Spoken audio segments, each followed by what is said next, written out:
Hi, everyone. I'm your host, Chris Sands. Today, I'm joined by Adam McLaughlin from all the way out in California. Thanks for joining me, Adam. Yeah, definitely. Thanks for having me on. So, Adam runs a company named Zooted Glassworks, where he makes absolutely beautiful glassware. If you follow me on Instagram, you know I'm a little bit obsessed with glassware. So, when I was introduced to Adam, I was like, Adam, you have to come on because I love glassware and what you make is beautiful. So thank you for joining me. Yeah, definitely. Yeah, thank you for the opportunity. And serendipitously, as I was telling you earlier, today I officially announce a new sponsor of the podcast, Atlantic Custom Solutions, who makes custom branded glassware for breweries, wineries, and distilleries. So it's just like a neat little tie-in with and then even on other glassware news, I'll flash real quick, but if you're listening to this, go to uncappedpodcast.com and you can see any pictures of stuff I talk about. The glassware for Super Hype Bros 3.0 was delivered today, and it's even better than the renders were. So that'll be out on December 11th. I almost forgot. So check that out. They'll be for sale at on Saints Row's website, which I think is saintsrowbrewing.com or something like that. But if you just Google Saints Row Brewery, you'll find it. All right, enough shameless self-promotion out of the way. Let's talk about you. Okay. So wait, what are you drinking first? So you just cracked open a beer. What I know it's kind of hard to come by good beer out in California, so Oh, hey. No, we seem to have no problem over here. no, not I was out there. Oh, it's been forever now, but it was in the San Diego area, visiting family, and I can't remember how many breweries we visited while I was out there. Yeah, they got a lot out there. I think McKellar Brewing that's one of my favorites down in the Right, they're great. yeah, definitely. But yeah, right now I'm on my last sip of some Hen House IPA. One of their they call it like the Stoked edition. Hen House is definitely kind of like a staple up in kind of like Northern California. But I'm pretty excited. I'm about to crack one of my favorites. This one's from Bear Bottle in San Francisco. Okay. It's a kettle sour, but what I really like about this one is it's a lot of kettle sours kind of tend to have like one taste and like a little bit of a sourness to them. Yeah. The Tartanic is awesome. It's passion fruit and black currant. And yeah, just really been loving everything that Bear Bottle has been doing recently. So I will continue my streak of bringing up Sans Jams during an episode of Uncapped, since you just mentioned a kettled sour with lots of flavors. This was pineapple mango crisp inspired. So it has pineapple mango, vanilla, and cinnamon in it, and it's absolutely delicious. And I'm drinking, just so happen to be out of a beautiful glass made by Zooted himself. Awesome, man. Got the full combo going. Yeah. And man, and it enhances the flavor immensely. Absolutely, absolutely. I mean, if you're gonna have handcrafted, beer, and might as well drink it out of a handcrafted cup. So how did you get started in glassblowing? Because you appear to be fairly young. Although I wonder, is that a thing where it's like old people and young people do it? Because it seems like anyone I know that I've ever met that did any kind of glass work, they're either really old or they're young. Yeah, that's actually a really good observation. When you're young, depending on your situation, you know, uh, you're not necessarily needing to provide for a family and for other people. And so I think that glass blowing is not an easy thing to one do, and then two to try and make a living off of. So it can be difficult, especially for those in between years. It's like when you're younger, you can play around with glass and do it as like a hobby kind of thing. But you start getting into your 30s and 40s, and if you're planning on making a family and stuff like that, man, it's hard to make a living off of blowing glass.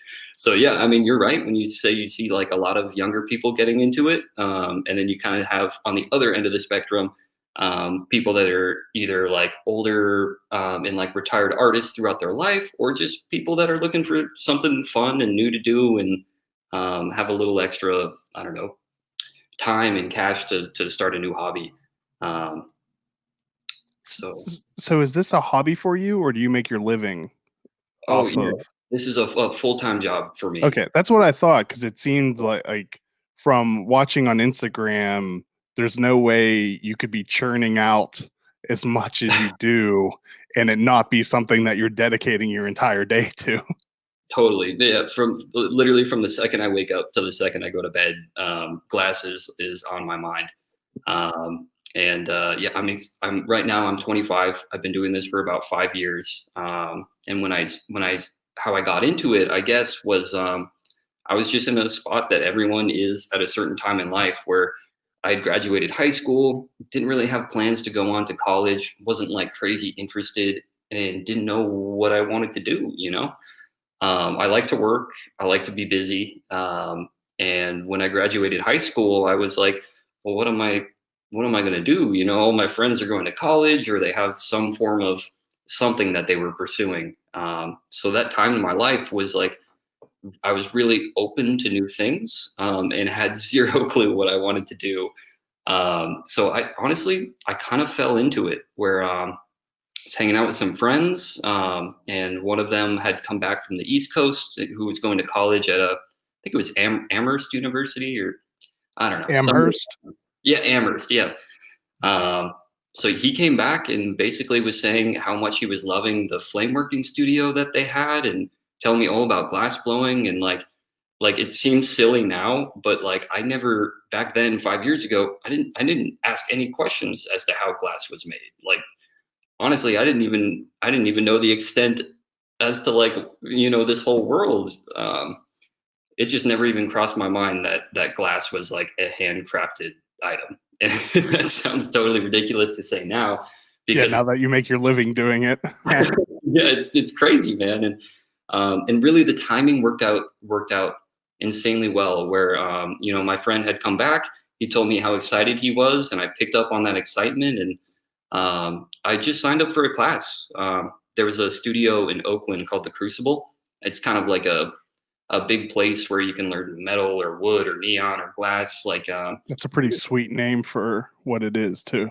badass as hell, dude. Like that place really changed my life. And like I remember signing up for a class, kind of not knowing what to expect. It was like I don't know, I think like a 2 or 3 day experience. And I'll never forget this feeling, man. Like we go through all the safety stuff. We've had hours of talking back and forth, and we finally get to the point where we're turning on the torches and melting down our first little gather to try and make like a clear marble. It hit me instantly. Just like the material resonated with me. This sounds totally ridiculous, but the second I started melting down this little blob of glass, I had this like insane feeling of deja vu. And it instantly, I focused in, I lost sense of time, and it just captured everything about my life. So really from that moment on, about 5 years ago at that class in the Crucible, I've been lucky enough to focus for the most part full time on trying to learn the techniques necessary and to try and build a business that I can sustain myself to hopefully be a glass artist through my life. So, do you have your own shop and store, or what is your setup? Yeah, that's a great question. So right now I work out of in Northern California, out of this small town called Sebastopol. And really I moved up there because there was a public studio. The shop is called West County Glass. There's maybe we probably have seven other artists, including myself, that work there full time. And so it's kind of like a collective studio. Oh, cool. And it's really a neat place. Like I've been working there probably coming up on 3 years. And I remember when I first came in, I could make some stuff, you know, but like was totally green. And so the people at that studio, I've just learned so much, both in terms of skills and philosophy and just, you know, the ways to live your life, that the shop I'm at right now is really an amazing place. Um, with that being said, though, I am really excited. Just with the boom recently on the pint glasses and everything else, and expanding my team, I am looking at building my own shop and expanding. Oh, that's awesome. Yeah, I've seen more and more places where your glassware is popping up. It's very, you definitely have a style of your own. Like, I can, if someone posts something, I can recognize it if it's one that you've made. Yeah, You have like a signature style, definitely. yeah, absolutely. Yeah, I've spent a lot of time recently trying to give my customers and followers as many options as possible, while staying true to kind of like the nature of these glasses. Um, it gets the size of these vessels that I work on are much larger than you would expect from someone that's doing flame working, and so yeah, it's really yeah, it's I really try to just give as many options possible while still letting the glass, I don't even say it, kind of work like it's clear. These pints can start getting really complicated and really time consuming when you start adding, you know, all these intricate sections and full color, and, you know, combining different things to make one vessel. So yeah, it's been cool where I try to have as many designs as I can possibly do that still keep the integrity of the glass, and don't you know, make me work like you know, a day and a half on one Yeah. glass thing. Yeah, I mean, I watched that Glassblowing show on Netflix, so I'm pretty much an expert on Yeah, right. the ins and outs on how you make things. You Yeah. don't really have to explain anything. Well, you know, And that is to be said, I know nothing. that is a really good point to bring up. Is like, I mean, even I mentioned 5 years ago, before I got into this, was I didn't even know this existed. You know, and so it's kind of cool. The style of glass blowing that I do, and also the glass that we use, is a little bit more unique than you would expect. Um, for instance, on the show that you were watching, Blown Away on Netflix, that's usually what people think of when they hear about glass blowing.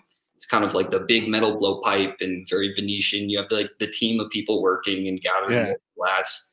And the big furnace and Yeah, totally. The big furnace. And I've done a little bit of that work. That's all like, to get a little bit more technical. It all uses like soft glass, which is really kind of the most common glass that you find. Like if you buy a Crate and Barrel, you know, $2 glass, it's going to be made out of soft glass. Same with your windows and your automotive stuff. okay. Well, let me pause you real quick. Oh yeah. You're actually going straight into where I wanted to segue into after a sponsor break, but you're better than me and just went straight into it, because you had mentioned before, when we were talking earlier and while we were recording, Flamework. So that made me realize there must be different ways and styles of making glass products. I wanted to ask you about that, but let's first take a real quick sponsor break, and then we can dig into what all those differences are that you were starting to tell us. Sounds great. We'll be right back.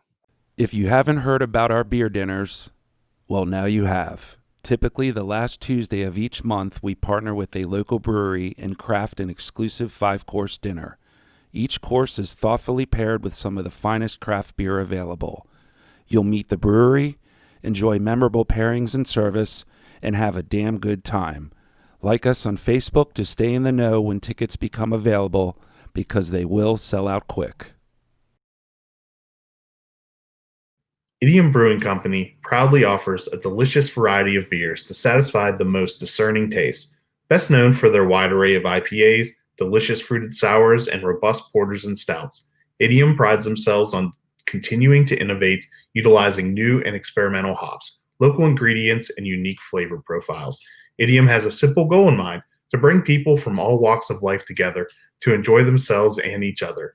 Idiom Brewing Company is located in downtown Frederick, just south of the intersection of East Street and East Patrick Street, with ample seating and directly on Carroll Creek. Uncapped is brought to you with support from McClintock Distilling, Maryland's first and only organic certified distillery. They are well known for their award-winning gin and are rapidly growing a name for themselves for their Matchstick Bourbon and Bootjack Rye Whiskey that have both won double gold at international spirits competitions. You can visit them in historic downtown Frederick along Carroll Creek for tours and tastings. Go to McClintockDistilling.com for more information. Okay, so what is that style called then? Like Like on the show Blown. Oh, that's a beautiful beer too, isn't it? Yeah, check out the color on this one. Yeah, this is the bottle, Tartanic. Yeah, nice, and it's got a nice red hue to it. Really one of my favorites. So what you do, you refer to as Flamework. What is that style called? Or in its style, the proper terminology, or is it more of the process, I guess? I guess it's both. They're really like two completely different things. The style of glass blowing that I do is called flameworking, and really the biggest difference is that instead of gathering molten hot glass, our glass comes in rods and tubes. So it comes in all sorts of different sizes. You can get all the way, tiny little 6 mil things, all the way to big honkers that are like 100 millimeters. And the biggest difference is that we're working on a torch instead of kind of like a big reheating chamber. I'll have some videos linked to my website and also my Instagram, so you can see a little bit deeper into the process. But yeah, we work on big torches. They're powered by like oxygen and propane. It's kind of cool. Like it kind of looks like a lightsaber. It's nice. Like this big torch and big face on it. And it literally just shoots out this big, bright blue flame. And it takes about like 3,000 degrees to melt the glass that we use. Another one of the key differences between the styles of blowing glass is the glass that we use is completely different in formula than most common glasses. And so the glass we use is called borosilicate. It's really similar to like your Pyrex cookware that you'd see. I don't know if your mom makes a pie in there, or, your measuring cups. They're all, if it's glass, it's most likely made out of borosilicate. Well, I'm old, so we have our own Pyrex stuff. Yeah, totally. But what's cool about that Pyrex stuff is, you could take it and put it in the oven at 400 degrees, bake whatever you're trying to do, and throw it in the freezer, and that glass is not going to crack on you. It's really resistant to thermal. And you can chuck it against the wall, and it's pretty much indestructible. That too. So does that mean this glass is very durable? It is.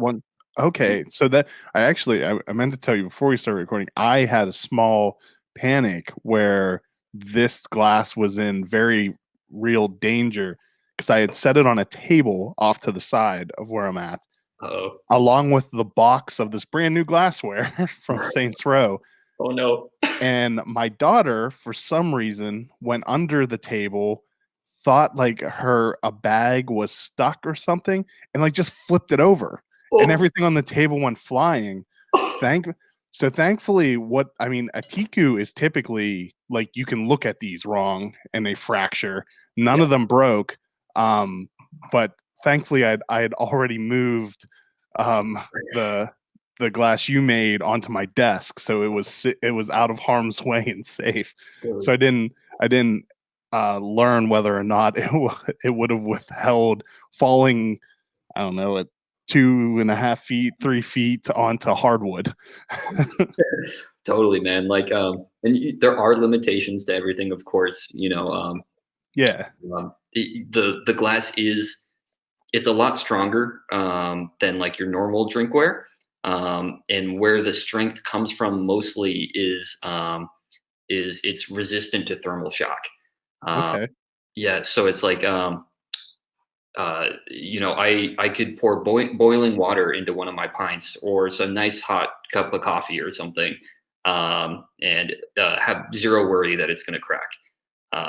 The cool thing about this glass, like I literally take a piece of glass and can throw it just right into the flame at 3,000 degrees and it's chilling.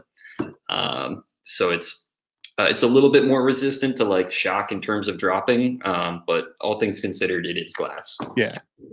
No matter how strong glass is, if it hits at the right angle, it's going to shatter no matter what. Yes, very much so. And I have broken plenty of glasses in my day. So done the other way, does that mean, like, is it then if you were to take it out, can you not, I guess, take it out of the flame and then just cool it right away? Would it then not be able to withstand that? Or Yeah, that's a good question, and it can get pretty technical.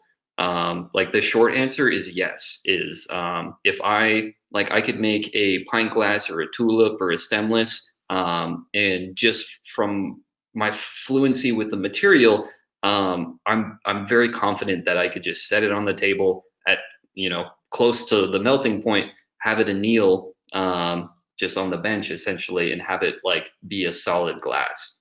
Now, that being said, there is a process that every single glass goes through where once I finish it, I throw it into the kiln, which is basically, it's like a big oven. It holds at about 1,050 degrees, which is just above the strain point of the glass. And so what that is doing, I guess, is the glass wants to cool evenly and at an even rate. So if I just toss a pint glass on my bench and say, I'm going to let it cool right here, one part may cool faster than the other. And that cooling, like on like an atomic level, is the atoms are moving at different speeds. And that wants to, it adds stress to your glass. So what we do to alleviate that stress is we throw it in the kiln after making it. It soaks at 1,050 degrees, makes the whole glass, through and through from the inside to the outside, an even temperature. And then over the night, it slowly ramps down so that the glass is cooling at an even rate and just alleviates all stress. So I guess like the short answer is yes, I could just anneal a glass and just put it on my bench after making it, but it would have some residual stress in there, and down the line, it would be a little bit more susceptible to cracking. okay, so that kilning process makes it a little bit, or maybe a lot stronger. Absolutely. When it's done that way. Okay. Yeah. It's kind of like tempered steel in a way, where it's like if you just heat up some steel and then let it cool, it's going to be more brittle than if you heat up some steel and dunk it and do like the whole process to make that material happy again. So we give it a before I'd interrupt you earlier, we're starting to talk about soft glass. Most things that you just buy off the shelf are soft glass. So what is that difference between like what you referred to as soft glass, and I'm assuming the opposite, what you use is hard glass? Yeah. Hard glass is definitely another term for it. Borosilicate is like is what we call the glass that we use. For the soft glass world, it's like a soda lime glass. And there's all sorts of differences. I would say that the most major one, besides like the resistant to thermal shock, is that I'm able to vaporize metals and have it stick to the outside of the glass and basically like become part of that glass.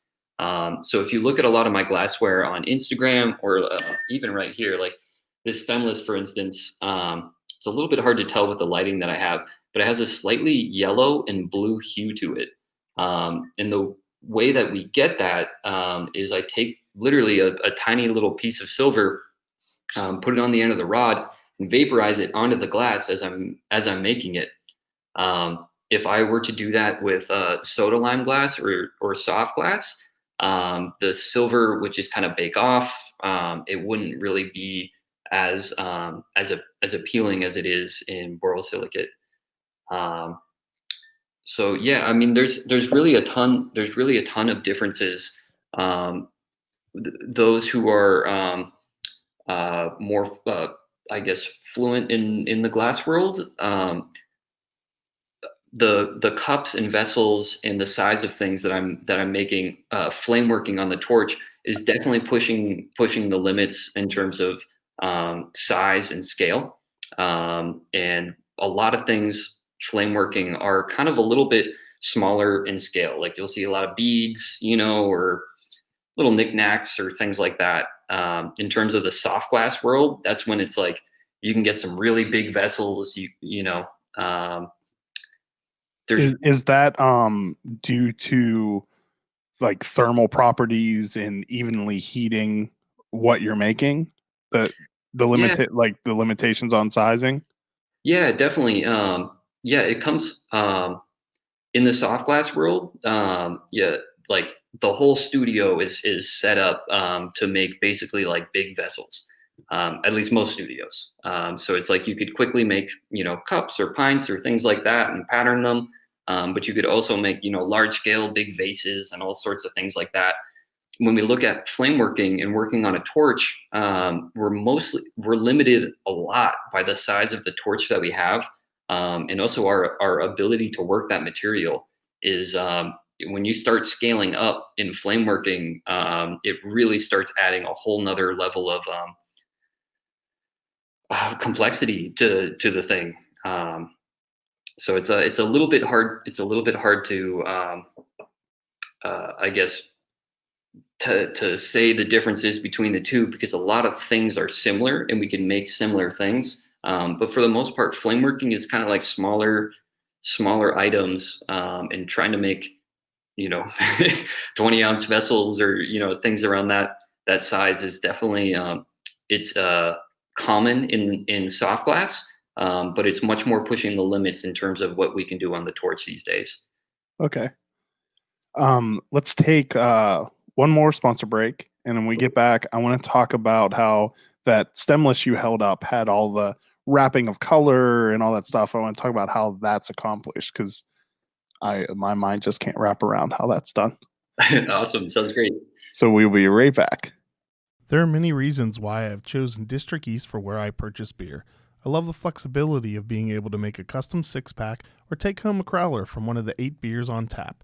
Their friendly and knowledgeable staff do an amazing job at keeping a diverse selection on hand. You can even purchase artwork from the monthly featured artist. District East is located on Northeast Street in Frederick, in the same shopping center as Family Mill and Rockwell Brewery. You can find today's beer lists on the District East Facebook page or at www.districteast.beer.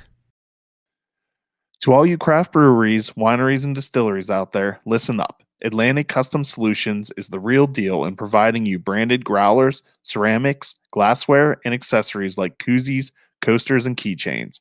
Their high-definition digital printing, organic ink, and low-fire process ensures your brand is printed in ultra-high definition, giving you a one-up on the competition. We've used Atlantic Custom Solutions for uncapped branded glassware and couldn't be happier with it. Check them out. Visit www.brandmybeverage.com or give them a call at 434-286-4500 to learn more about how they can help you brand your business. Vanish is a brewery and entertainment complex located on a 62-acre hops and apple farm in Luckett's, Virginia, just 20 minutes from Frederick, Maryland and Leesburg, Virginia. With over 20 beers on tap, a selection of wines and ciders, along with multiple food options, there is something for everyone. Vanish has live music on Saturdays and Sundays and a wide variety of special events. Go to vanishbeer.com for information on everything they have to offer. Yeah, so anyone who's seen the pictures that I've posted of my holy grail, as you call them, mine's plain because I'm neurotic and I think way too much about photographing beer. So you were kind enough to make me just a plain, beautifully shaped, but with nothing to get in the way of seeing the beer.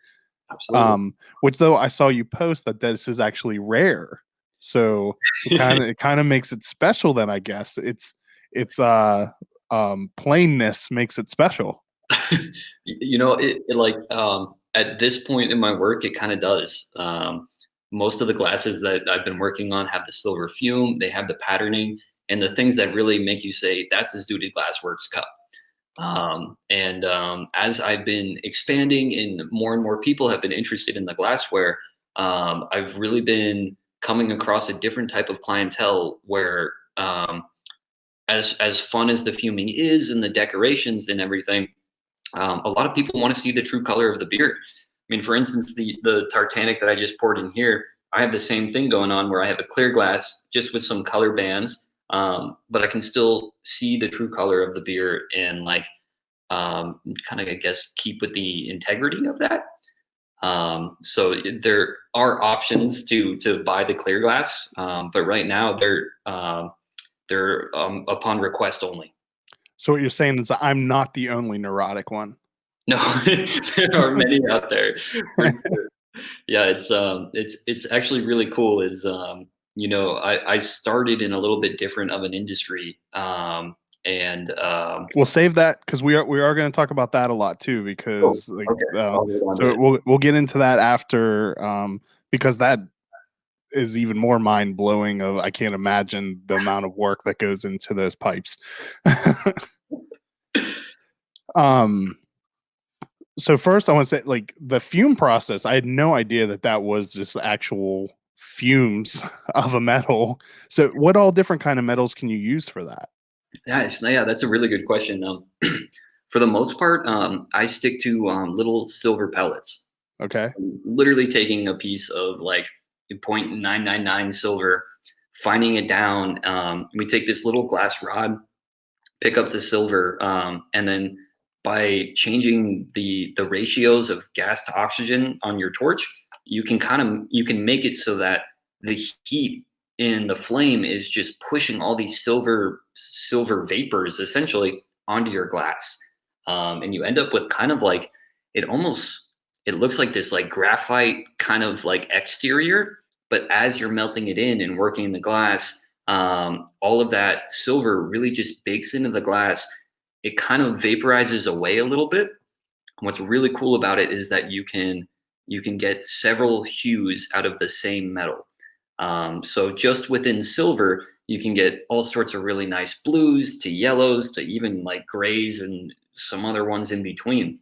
And that's just silver too. Is gold fuming is another big one. You take literally a piece of gold, find it down into little like chunks, pick it up, same process, a little bit different flame chemistry, and then you can get a whole nother range of color spectrums, from oranges to like really dark, like it can be like a mirror finish if you put enough of the that's really cool. Yeah, so gold and silver are probably the two most common metals that are used to fume and to get colors into the glass. There are some other weird ones, like I think tungsten is one, but it's kind of like I don't know. Gold and silver are definitely the best ones that give you really cool colors. Completely unrelated and off topic. For some reason, there are a ton of YouTube channels right now that have solid blocks of tungsten that they're just dropping through stuff. Like I don't know why like there must be this company that makes things out of tungsten that's sending them, because like if you go to the website where they say they're from, they're like $2,500. And well, because tungsten's one of the densest metals. So I can't remember what the size of the block is, but it's not big. Like you could it easily fits in the palm of a hand, but it weighs 45 pounds. Oh my God. So they like just make videos of them dropping it on stuff. Oh God. It's better than videos of people eating Tide Pods. Yes, very true. But it's just weird how it's all of it become a thing where people are just dropping tungsten bricks through things. Tungsten's a pretty cool material, especially when it comes to glass blowing. We use them as like picks, so it kind of just looks like an ice pick kind of thing. Mm-hmm. But it's got really unique properties to it where if you heat it up in a certain way, it won't stick to your glass like metal will. So I can literally, like, I have a piece of tungsten attached to a drill, and this gets kind of complicated, I guess, but I can drill holes into glass like it's a piece of wood. Oh wow! Just with this type. Yeah, because I think the melting point of tungsten's like 3,000 degrees or something like that. It's super high, and it's really hard. Like, I don't know. I've apparently watched too much YouTube. You went down the rabbit hole. I did. Well, no, what's crazy is that it's on like just YouTube channels that I watch regularly, but are completely unrelated to anything that has to do with tungsten blocks of tungsten. That's why I found it just to be so weird. Yeah, I'm gonna have to check that out after this. It's the most random thing. Although one of the channels, that's what they do. It's in Australia, man. I've taken this so off topic, but it's these three guys in Australia that climb to the top of this. I don't know. It's some kind of tower. I don't know what it was built for, what it is. And the name of the channel is HowRidiculous. And they basically just drop different things on top of different things to see what will happen. And they post slow-mo videos of it. Love it. I had some pints, drop something on it. I mean, it's amazing though. It's hilarious. And my 5-year-old loves watching the videos with me. That's great. So how much gold does it take when you're doing, is it just a tiny little bit or? Yeah, some of that depends on how good you are at it.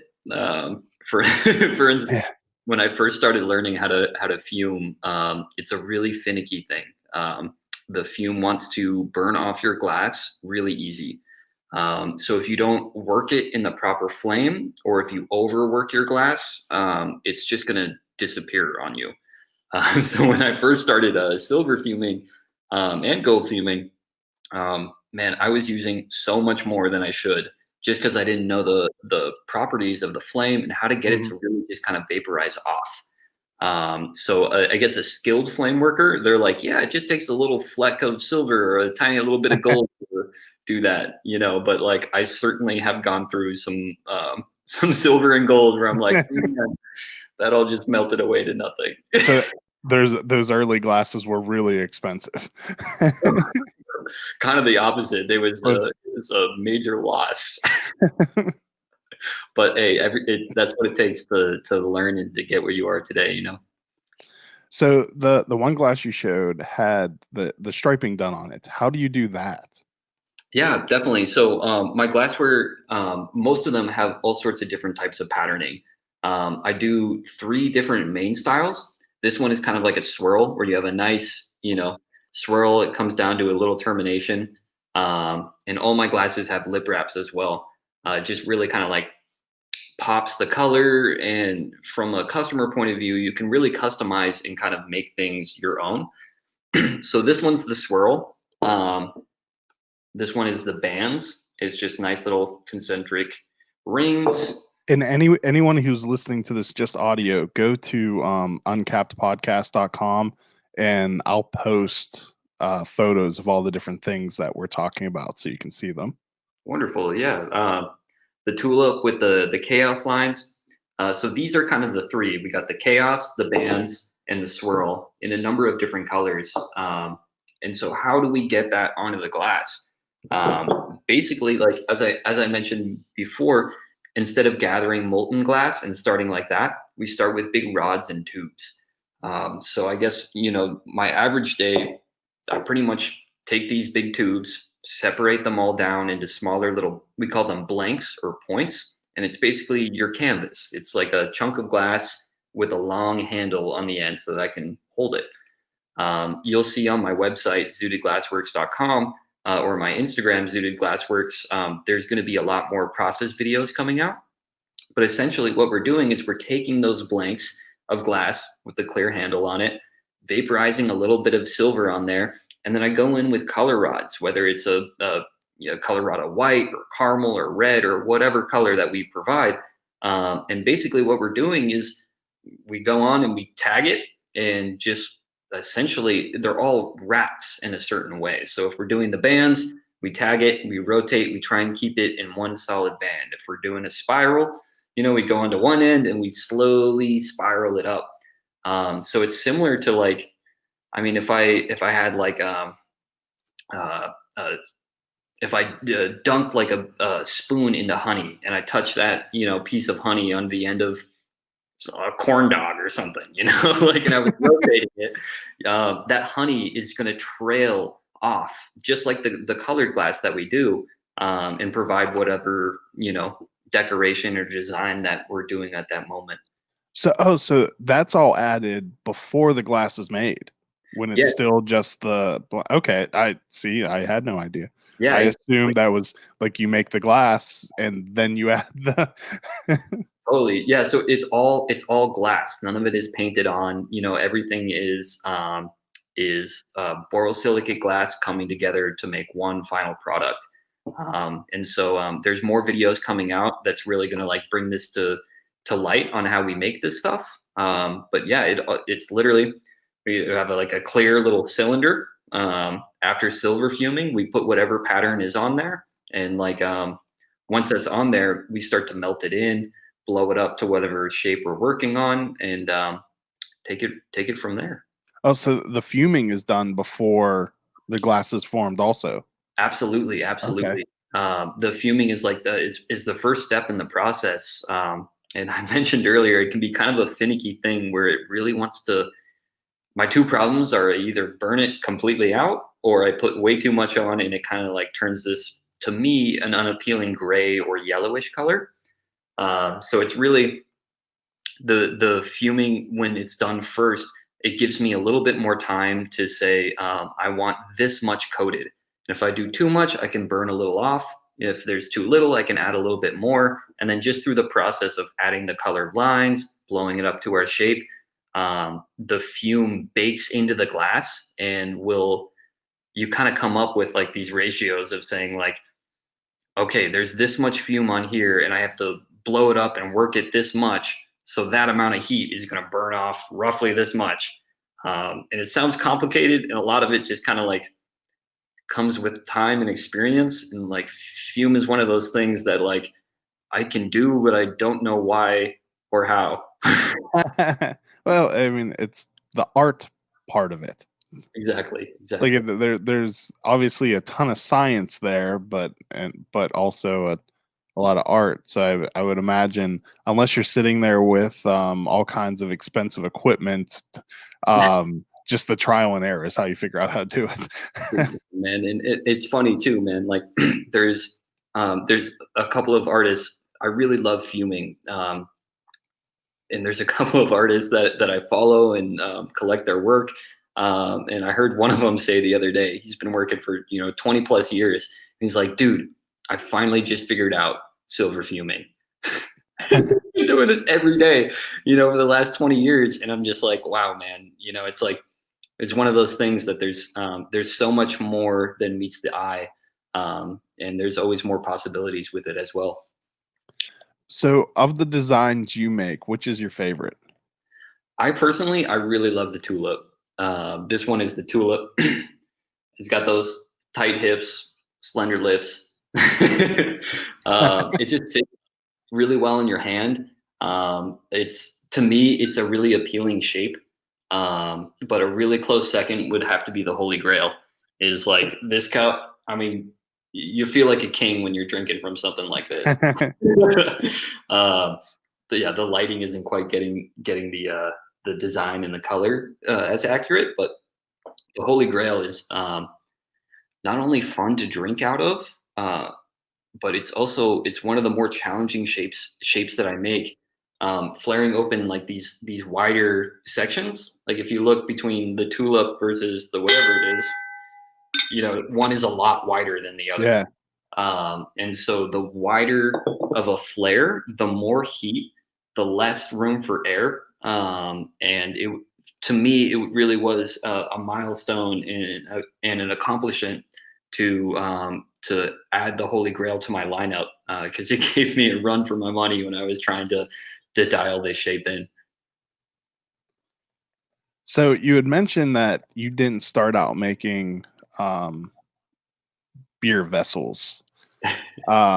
So in what is the term called heady? What is heady glassware? I've heard that before. Like this isn't one of those subcultures that I'm just starting to dip my toes in and don't understand yet. Which it's the beauty of the internet is there's all these subcultures of people who know all this stuff and are tight knit on what they love. They found their niche, but then when you try to get like cursory understanding of it, you're just completely confused, especially when you're old. I feel that, man. I've been, for the most part, in like the heady glass world, and like I've been as I've been expanding, been reaching out to more people on Instagram that were in a completely separate community. So it's been kind of interesting to see the two like mesh together. But yeah, no, I didn't start making glassware and vessels and this type of work. I started more kind of in the cannabis and the head shop industry. Flameworking at the time, especially when I was starting, just had this huge boom. Color companies were making new colors. There were tool companies that were providing, new tools that were really just expanding and reaching out to all of the artists. And there was this huge boom in the glass scene about 5 years ago. And so that definitely helped me on my path. And like when I started, the way that I saw most people doing it was through the cannabis industry. So my work's taken several turns over the last 5 years. But when I started, my roots were definitely kind of in wholesale orders for head shops across the country. I made a lot of, Fritz spoons and bubble caps and, just little things for that industry. And the online portion of it has been huge too, where glass collectors, cannabis enthusiasts, and craft beer enthusiasts are all on Instagram and kind of conversing through that. So it's been really neat these past 5 years, especially this past year, where I've been seeing different communities kind of collide together. So it's funny that, you're very much in the beer community and a staple in that. And you're asking me, what is heady glass? And that's the world that I've been in. So it's cool to see the two intermingle. So heady glass is just a term for pipes or anything to do with cannabis and kind of. It's more of a general term than something that has to only do with cannabis. Like I would say that heady glass is a term for handmade glass that is worked head to toe. Okay. So, for instance, if I take this tulip that's clear, most people aren't going to say that's some heady glass, But if I take something that is, it's got the swirl or it's got more intricate patterning. Something that's unique to the artist and kind of makes you look and question and think like it's for your head, So if you're looking at it and you're like, whoa, bro, it's heady. Gotcha. So that's kind of the term is like it's become kind of like this vague thing, but it's not specific to cannabis only. You can make one hell of a heady beer glass. So one thing I find really cool looking at your Instagram page, if you scroll all the way back to the beginning and just work your way up, you can see you evolve as an artist. And like yeah, it's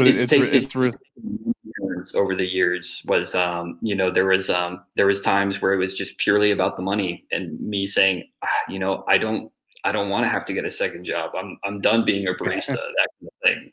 And focusing on, what is the shop going to be able to purchase, but also make money on so that they come back to make a resale. So that was kind of the beginning of my career. And then it really progressed to once I had some accounts and I knew that I could pay my bills a little bit, it progressed to how do I want to expand my skills? What am I good at? What comes naturally, and what speaks to me as an artist, And so I just kind of went on this craze of I'm making sculptural clowns and sculptural octopuses and all the way to the octopus pipe is crazy looking. Yeah, it's a fun one. Yeah. The there's so many different avenues in glass blowing, and each avenue could literally take your entire life to just get, proficient or good at. So the first, few years of my career, really up until this last year, have been kind of all over the place in terms of experimental, trying to grow my skills and just find what resonated with me as an artist. Um, but the glassware and the cups, the pints, the stemware, all of that stuff since day one aesthetically has stuck with me. And for some reason, it just won't let go. Like I love making the pints and the glassware. It's so fun. Now, how the heck do you make the so like I guess one of the models you make is called the Wishbone. Yes. If Yeah. How do you make something like that? Like in my mind, that's impossible. I mean, yeah, it's you'd be surprised if I showed you the starting materials as to day one. If someone orders a Wishbone and I'm going to start out, it literally looks like imagine a pencil that is 3 feet long and colored. It's just a piece of colored glass, So they come as these rods, and you have whatever color that you're trying to do. You're literally starting from a stick of glass and ending up with something as intricate as the Wishbone. So something like that right now takes me close to 2.5 to 3 days to produce. It's That was my very next question because I was expecting it to be a long time, and that's even longer than I was. That's crazy. it takes quite a bit of time, and it's one of those things similar to math where if you mess up your equation in the beginning, the end result is never going to be correct. And so during Oh, those that's got to be miserable if you finish and it didn't work oh, right. oh my God. It's we all experience it as glass artists. And it's something that I'm really proud of was coming up with a design that was unique to me and then doing all the trial and error that it took to be able to achieve that shaping and level of construction.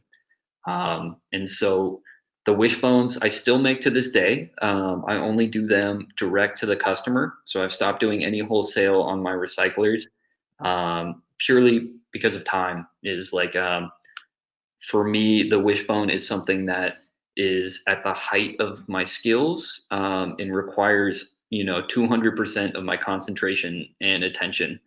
If you mess something up, day and a half in, you're starting back from zero. So And they're I'm gonna go out on a limb that these aren't cheap. they are not cheap. No, yeah, the Wishbones start at 1800. Wow. Yeah, so it's But cool. but like in like I'm saying wow, but it's not because I'm saying wow. Like that seems ridiculous. Like it. I mean, it's a work of art. Absolutely, and it's I would be afraid to use it. oh man, yeah, I've had that feeling too, man. Like it's an interesting thing where I'll make a Wishbone, and throughout that process, I kind of have this mind state of, I'm going to do whatever it takes to make this the best piece that I possibly can. So that means that, if I want the base to be a little bit bigger, but it looks good as is, I'm going to blow it up a little bit bigger. But it can be really stressful. It's especially when I'm trying to do this for a living. You got to weigh the pros and cons of 3 days of work, and if something goes wrong, Yeah. what do you do then? So the So price. Yeah. is that multiple pieces that are then fused together, or Yeah, okay? absolutely. So each one, every little piece of tubing or armature that's going up is all an individual piece. There's probably like 18 pieces that are all put together. And so that is one of the nice things about it is, and one of the big differences between my pints, where my pints are, you start with your blank, you blow it into a big bubble. Everything is so hot and floppy and fluid. And it's got to be done correctly the first time or it's bad. The nice thing with the Wishbones is I can make all the pieces to the puzzle. And if one of those pieces doesn't fit with it, It's all just chilling in my kiln. It's relaxed, it's happy, and I can take my time and say, I'm going to remake that piece so that the whole puzzle Okay. looks really good together.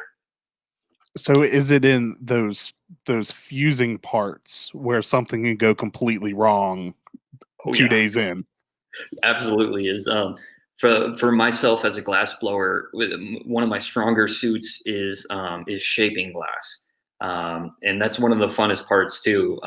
So it's when I make a wishbone, I'll spend a day making the color, prepping it all out, making sure I have enough, and then I have a lot of fun shaping all the components. And I'm like, man, I love that base. I love the top. The donut's crispy, and the final day is where all the stress comes in. Where it's like, how am I going to put all of this together, make it look as clean as possible, and at the price point and with the clientele we're dealing with, one little air bubble or little proportional problem could really make or break the sale with your collectors. So it certainly adds a level of stress to the whole thing, but also it's a completely different set of skills that I use for the wishbone than I do for the pint glasses. So in that world, is you said collectors. So are there people that just go around and collecting like different artists like that? Is that a Big time? okay? I've come across all sorts of collectors. People that are saying, "Man, I just love fume glass," and they're buying the pint purely because it's fumed nicely. And there's other people that support me just off of who I am. There's other people that support me off of the things that I make. So that's one of the really cool things about the Instagram community is like it really gives you access to all these different collectors from all across the world. And the more you envelop yourself in the scene, the more you realize like it is a niche thing, but the people that are into it are really into it. So it's like it's not like your average Joe that's putting in an order for a wishbone. It's usually someone that that really knows about glass. Sometimes to a scary point where I'm talking to them about building a custom and things like that, and they know all the colors and they know the process and the whole thing, and you're like, dude, you should be a glass blower. Like, what are you ordering? So it's you certainly deal with a little bit different of a clientele. So what you're saying is they're not like me, just speaking gibberish to you. Yeah, and so but that's the thing is like this is the world that I live in, and this is what I'm around 24/7. So it's like it's really easy for me to realize or to forget how unique and mysterious of a process this really is. We see drinking glasses all around, and like it's probably an underrated or undervalued thing.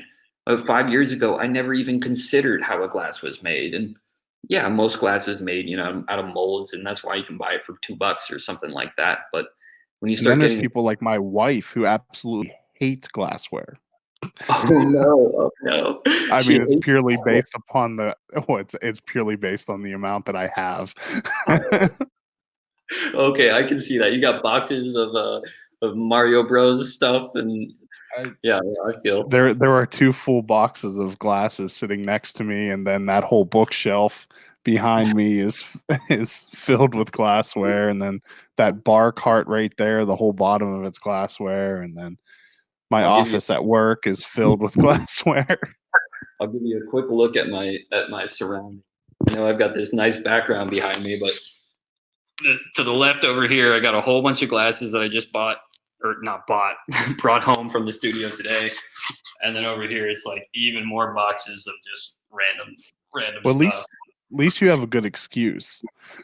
That's a good point. Yeah. Yeah, yours is making you money. Okay, I see what you're talking about.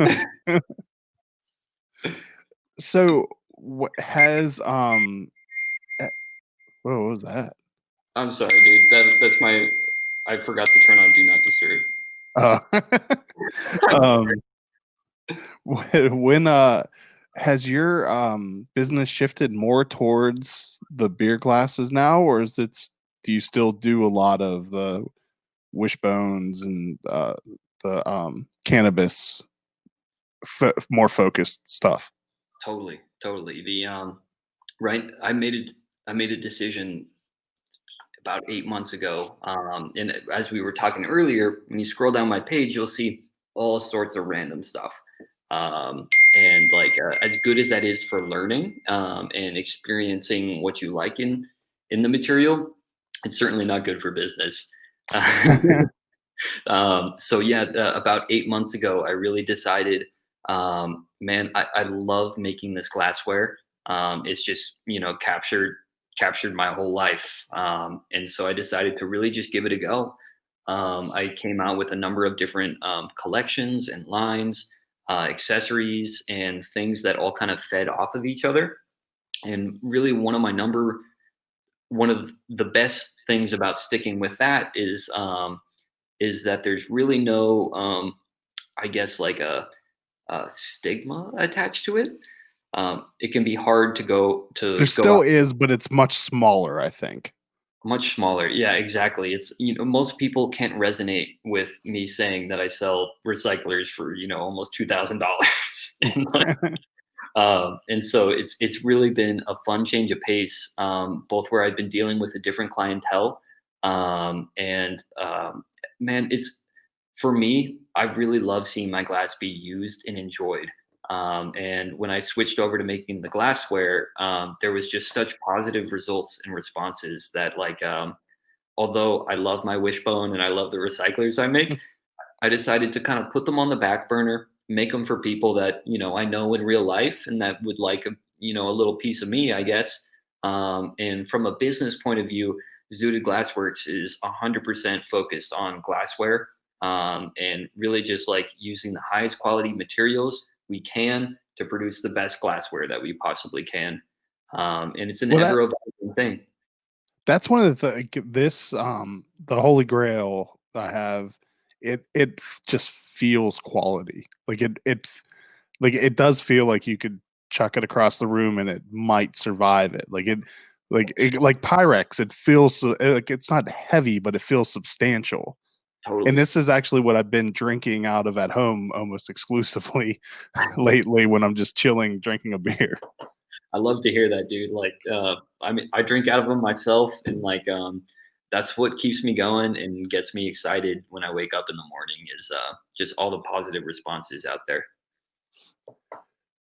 So, the gentleman that introduced us, Mac, who is Imbibe Photography on Instagram, great guy. He wanted to know if you could. Where did I put the question? If you could build a glass piece for any celebrity, who would it be? Oh my God! For any and celebrity. he even gave suggestions of examples of like LeBron James just bought a tequila company, so like a dope sipping glass for him, or a dragon pipe for Seth Rogen. So either. Oh, you kind of cut out a little bit. I'm back. You're back. Yeah, can you see me? Oh yeah, there you are. Okay, sorry about that. Stupid internet. Yeah, for real. Man, that's a question. I personally, I don't know. I live so much in my own world that like I don't even like have names of celebrities on like the top of my head. Honestly, see, if I were you, my answer would just be I would make a pipe for Kevin Smith.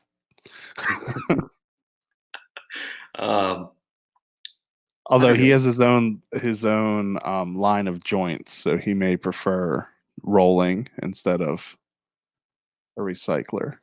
Totally. This is probably a very glass blower answer kind of thing. But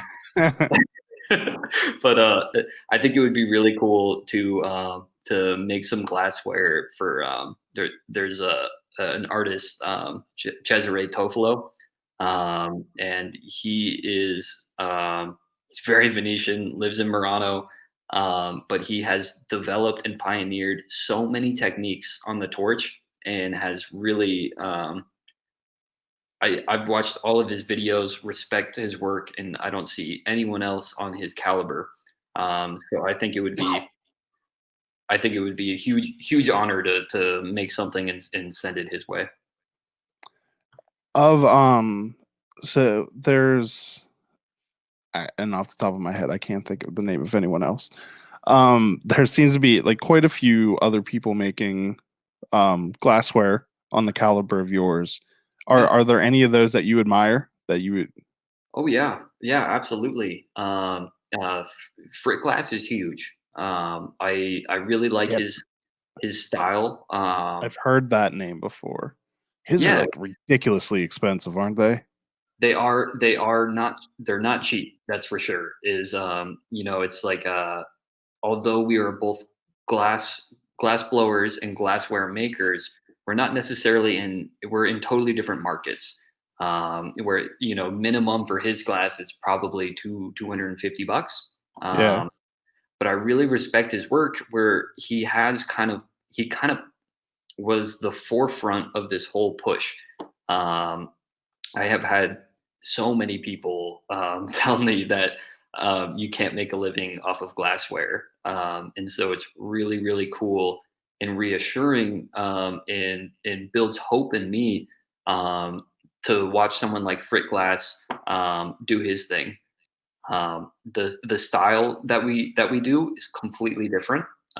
He works on on a lathe, which really enables him to get some really clean, crisp edges and sharp Marias. Um, and Yeah, there's definitely been a big boom in the glass industry, especially for glassware. And what I've seen from most people is they're trying to make as unique and intricate and I guess heady of a glass as they possibly can, and sell them for top dollar too. Is like I've been seeing glasses go from anywhere from like $200 to $800. Oh yeah, But then, there's that who makes the 450 North ones? Do you know who that is? oh, dude, it's on the top of my head. Because I know those one, like especially the 450 North Yeah. ones, go for obscene amounts of money. Oh yeah, definitely. Yeah, it's. I mean, that's that's like that's the niche culture in there. I'm blanking on the artist's name, but he does very good work as well.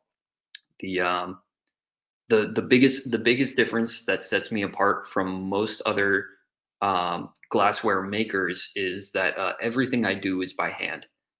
There's no machine to rotate it on center. If it's centered, it's because I did it.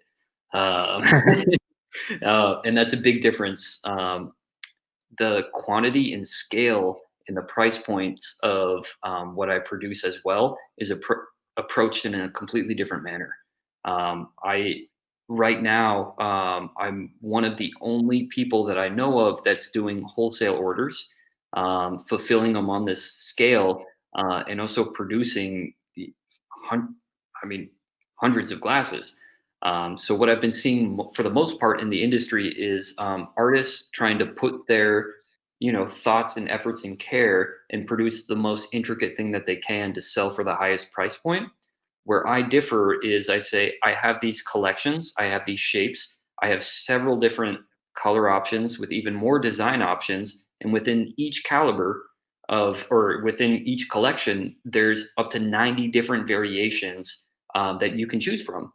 So when you go on my website, zootedglassworks.com, you can click on a Pilsner or a tumbler or a Holy Grail and literally customize it from everything from do you want fuming or do you want clear glass or do you want the bands or the spiral or whatever it is I'm approaching it in a way that $100 for a glass is not cheap, but it is reasonable and affordable for hand quality glassware of this caliber. So right now, for me, in the future of Zooted Glassworks is I'm trying to standardize and also give people as many options as they can so that when they're looking on the website, they feel confident and they can also personalize their pint to however they may feel. So I'm not a one and done kind of person. There are customs and there are things that I do to that nature. But for the most part, right now, what I've been focusing on the last few months and for the future of Zooted Glassworks has been standardizing, and then adding more options to those designs that I have already dialed in. What I love about your offerings are they are beautiful and they're art, but they're also drinkable. Like it's something that you actually like, you want to look at it, but you also want to drink out of it because it drinks well. I see so many of the other ones that it's more of just art. It looks beautiful, it looks amazing in a photo with beer in it, but looking at it, it doesn't look like something you'd want to just reach and drink a beer out of. Yeah, a common problem that I see with a lot of glassware. For instance, this one that I have right next to me. This was a prototype, and a lot of people like this flange kind of top. They like the sphere type shape as well. In terms of glass and redesigning glassware, you have to consider all the different factors in it. How does it feel in your hand? How does it look when your beer gets poured in there? It's like, if it's too big and I pour a pint and it stops right here, it looks like it's half empty. You know, Yeah. most people are not a glass half full. A million different things to consider. How does it feel in your hand? How does it look volume wise? And then how does it drink? Where it's like a spout like this, I'm going to be, all the way back there trying to take the last sip. Yeah. And then cleaning wise, how the heck, you can't get a sponge in there. Most people aren't pouring, isopropyl alcohol and swirling it around. So that's when it comes into play. Whereas, Oh, that's a good idea. I never thought of doing that. yeah, that's the way. I first wash with a sponge, then I have a brush that I use, and then I rinse with hot water, and then I rinse with cold. Yeah, I mean that's great too. Like if you're an idiot like myself and you pour some smoothie beer in there and you drink 3/4 of it and you wake up like the next day, it's all dried on there and stuff. Oh, yeah, then you've got a mess on your hands. Yeah, a little ISO goes a long way. See, I would never allow one of my glasses go like that. The what's it called? The enameling or the photographs on there. I don't know for sure, but I wouldn't just douse it in alcohol. Yeah, oh, yeah. I bet it would mess that up for sure. Yeah, I'd hate to find out the hard way. But and that's one thing I love about the Grail is that, like you said, you're only tipping a little bit for the first half of the beer because Yep. the top bowl is so big. Yeah, it's in that shallow bowl. Once you start getting into like a little bit more of the narrow section, it fits great in the hand. It's easy-ish to clean, but yeah, that there's for something as simple as a cup to drink out of. When you think of it in terms of design, it's been designed almost to the fullest extent. Whereas the more you change it and the more you mess with it, the more bubbles and curves and this and that you add to it, a lot of times it can take away from the experience. And like, you want your drinking glass to do what it's supposed to do and let you drink. I wanted to deliver beer into my mouth. Yes, that. Yeah, exactly.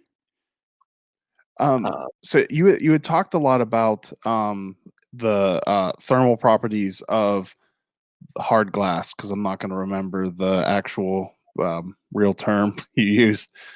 So does it also work better for heat insulation? Does it have any properties for that, where like if you're holding it doesn't transfer the heat from your hand into the beer as much, or does it not? I kind of doubt it. Okay. I don't know like I bet it's very similar. However, I'm sure you've seen some of those double walled, I guess, thermal cups. Yeah. It's basically like a cup with an outer jacket.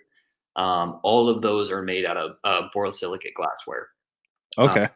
So it's like, in terms of the rate as to which it cools, I don't think that the type of glass really makes too much of a difference. But with what you can do with the material, for instance, like those double wall jacketed cups and things like that, that will absolutely change on how much heat dispersion goes into your hand, I guess. Yeah. So I'm not the only one that has a collaboration coming out with Saints Row. You actually have a cool little project that you're working on with Tony too. Do you want to talk about that a little bit? Yeah, absolutely, man. Yeah, I really couldn't be more excited. The people down at Saints Row and Mac as well. It's all has just been tremendously amazing. So yeah, I'm really excited to announce.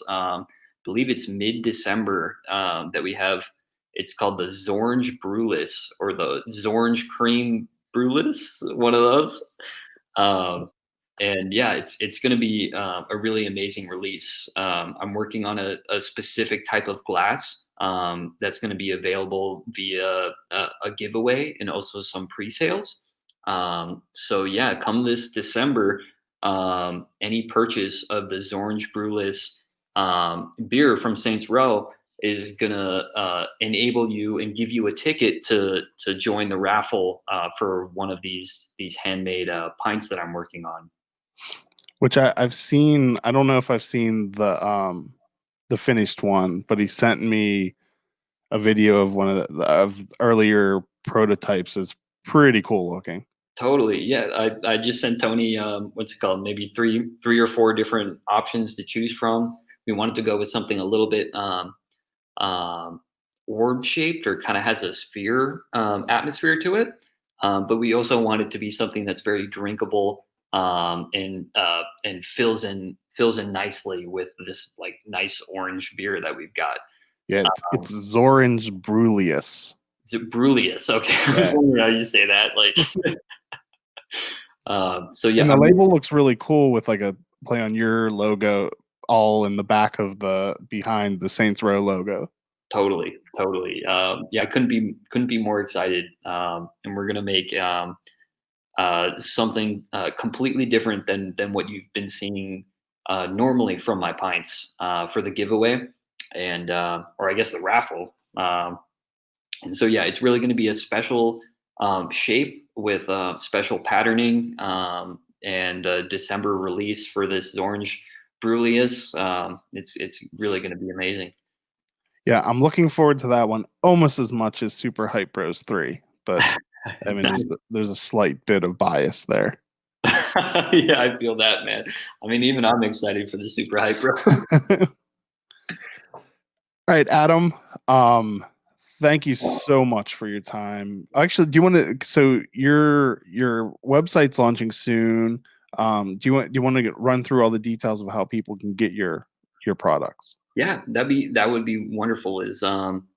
Yeah, we're working on a lot over here at Zooted Glassworks, and before the end of the month, we're shooting for end of the week, but definitely end of the month, we're going to be releasing our website. So the website is zootedglassworks.com. That's ZOOTED glassworks.com. You can also find us on Instagram, zooted_glassworks. And yeah, just check out the website. Right now you can go there and you can sign up for, I guess, like an email as to when we release. But we'll have all sorts of our designs. It's all really nicely laid out. We've got a wonderful process page where you can discover how we make this stuff, literally from the piece of tubing all the way down to putting it into the kiln and annealing all the stress out of it. So if anyone is interested in future orders or anything like that, please follow us on Instagram, zooted_glassworks, or check out our website, zootedglassworks.com. And Adam, thank you so much for your time and for sharing your knowledge. I find it fascinating, and that's why I love doing this. I get to talk to all these interesting people that teach me cool things. Awesome, man. Like, I couldn't be more happy to be on your show, and thank you for the time to tell everyone what I've been up to. All right, and thank you everyone for watching and listening. Yeah. Cheers. Cheers, man. Yeah.